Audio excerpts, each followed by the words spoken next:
All right, today we're going to talk about one of the most important algorithms ever designed, Quicksort. It's basically the invisible force that brings order to the chaos of your digital life, and you probably rely on it every single day without even realizing it. You ever wonder how your phone can just zip through thousands of contacts or sort all your emails in like the blink of an eye? Well, the answer isn't magic. It's a seriously clever algorithm that was built for pure speed. Let's see how it works. So, the hero of our story is an algorithm with a very fitting name, Quicksort. For decades, it's been the top choice for developers who need to sort huge amounts of data, and they need to do it fast. Okay, so what exactly is this thing? At its heart, Quicksort is this beautifully efficient algorithm, and Professor Amos Israeli's work really highlights this. It's famous for having the fastest average speed of any sorting method out there.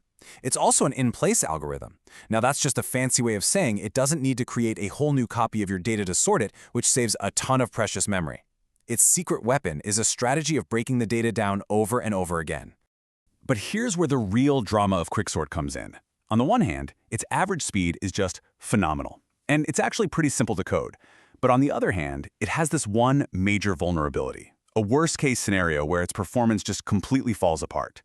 This is its Achilles heel, a flaw that can turn it from a sprinter into a snail. So how in the world does Quicksort get that incredible speed?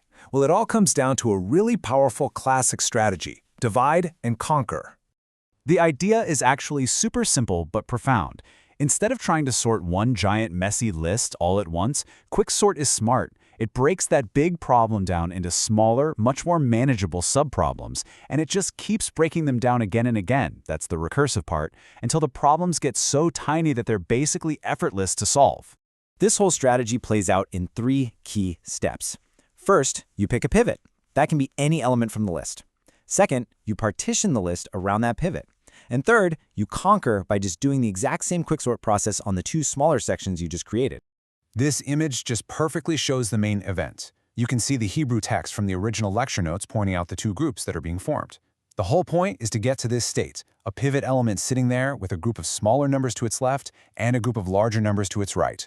Now, the order inside those 2 groups doesn't matter yet. That's what the next recursive steps are for.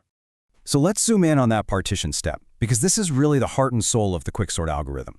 If you understand how this works, you understand the genius of Quicksort. To make this really clear, let's just walk through a quick example. We're going to start with a totally jumbled up array of numbers, and our only mission right now is to perform one single partition. Okay, here's our starting lineup. The algorithm is now going to pick a pivot element and start shuffling everything else around it. You can see how it works its way in from both ends. It identifies elements that are on the wrong side of where our eventual dividing line is going to be, And then it just swaps their positions. Simple as that. With every single swap, the array gets just a little more organized. You can start to see these 2 distinct regions forming. You have a less than the pivot zone and a greater than the pivot zone. It's all starting to take shape. And boom, this shows you the final state after just one partition. I mean, look at that. We have 2 perfectly clear subarrays. Everything on the left is smaller than our pivot, and everything on the right is larger. The partition is done.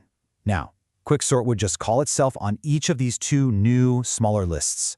So now that we've seen how the gears turn, let's zoom back out. With all the different sorting algorithms out there, why does Quicksort still dominate in the real world?